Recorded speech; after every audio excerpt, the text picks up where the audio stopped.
5 seconds to go.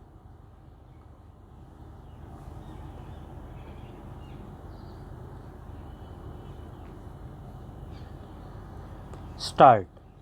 I am delighted to be with this distinguished audience at the 86th annual session of the Indian Science Congress.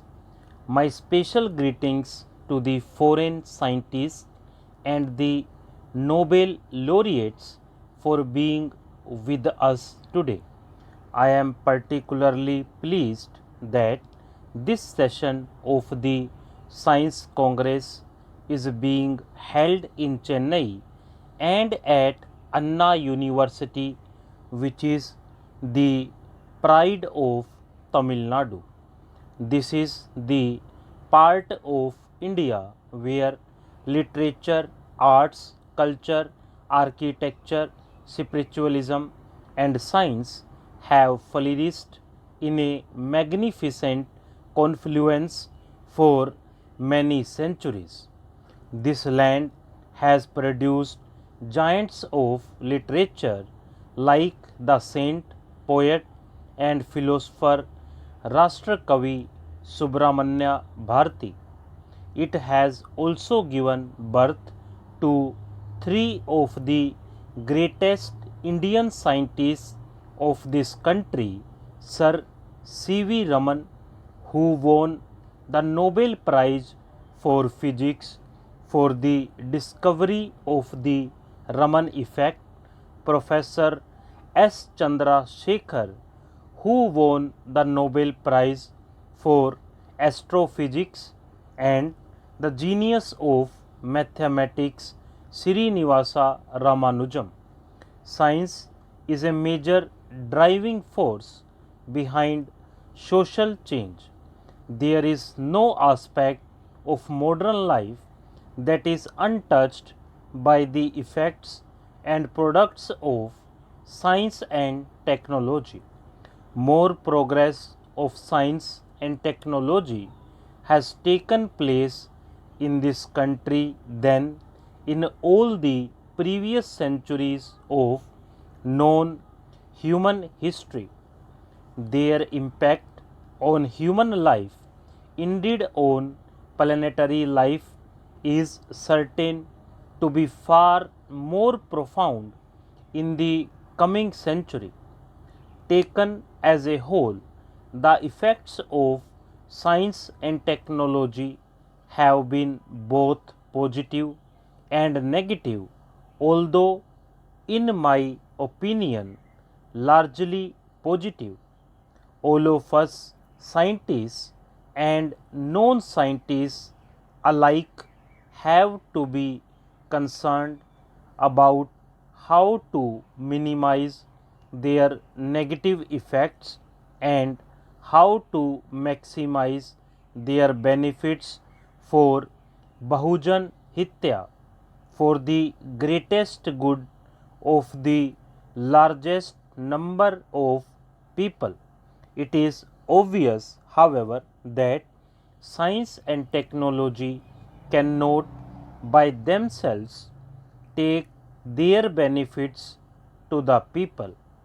They do so in specific socio-economic and political context with the help of right policies and sound delivery mechanisms.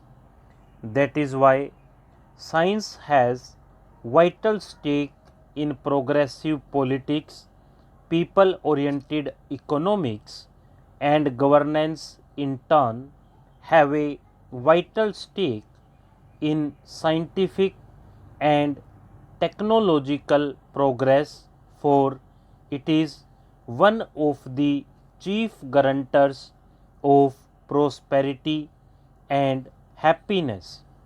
In this context, I am reminded of what Sir C.V. Raman had said in 1948.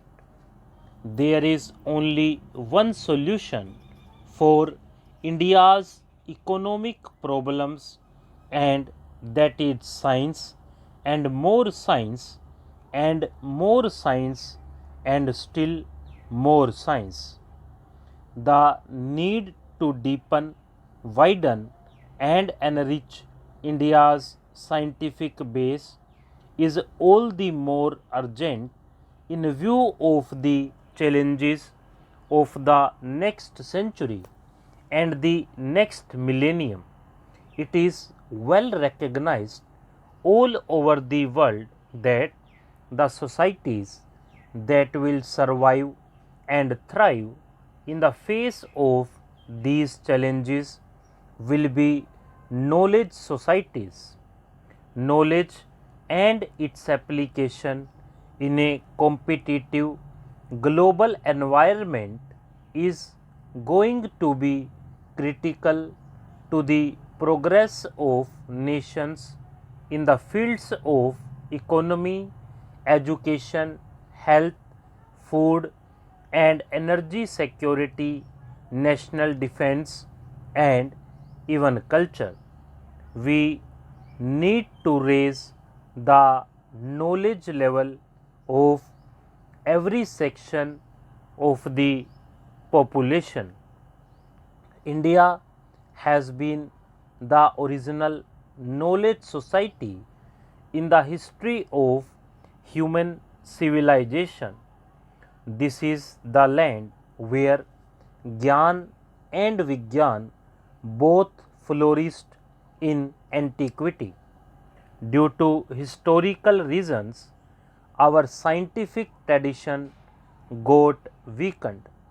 The question before us now is, how do we, as a free nation with 5 decades of experience of independent development, emerge once again as a global scientific power in the early part of the next century?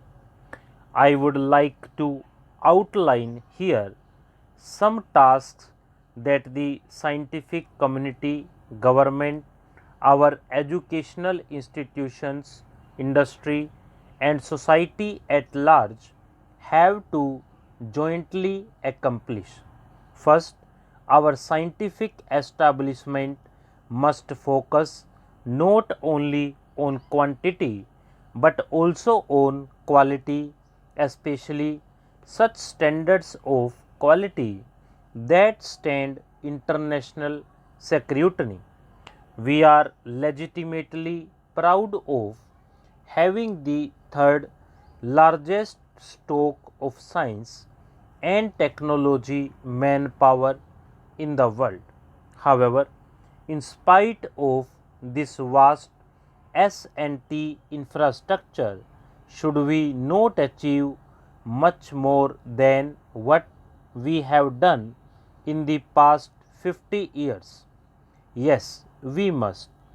We must resolve not to maintain mostly a recipient of scientific and technology knowledge from outside, but also become a giver, a major contributor. We cannot afford to purely imitate or to be satisfied with following the science that other nations are doing. We have to be trendsetters in our own right in as many areas as possible. It is very important that while developing our human resource, we take special measures to enthuse, encourage, and support women scientists and technologists to pursue their professional career. I would urge the Ministry of HRD to give high priority to the simplification of rules and regulations to encourage more and more women professionals getting involved in scientific programs, and our scientific community must forge collaborations with the best institutions across the globe. Stop.